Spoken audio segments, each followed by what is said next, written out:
When there's pests in the garden, many people turn to beneficial insects.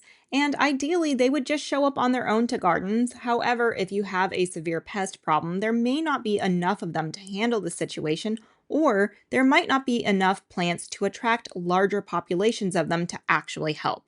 This is where people may decide to go out and buy them from a big box store or nursery, and that is actually not a great idea for several reasons. Most commonly, you'll find ladybugs and lacewings as well as praying mantises for sale, and these should not be purchased. There is some overlap with reasons why they shouldn't be bought for each of these insects, but I'll go through them individually.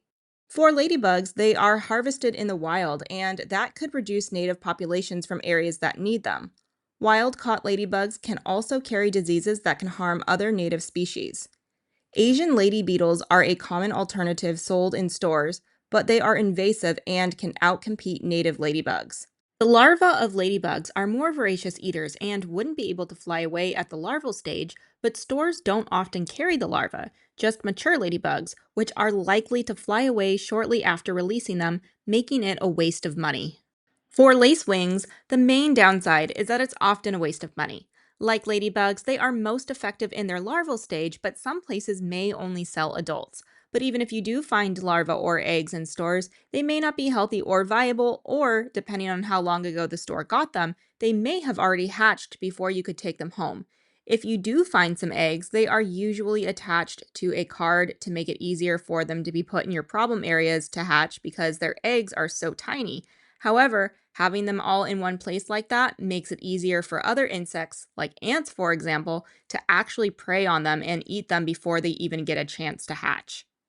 For praying mantises, like ladybugs, most that are sold are non-native species and can outcompete native species, and harvesting wild praying mantises can disrupt local populations in areas where they may be declining.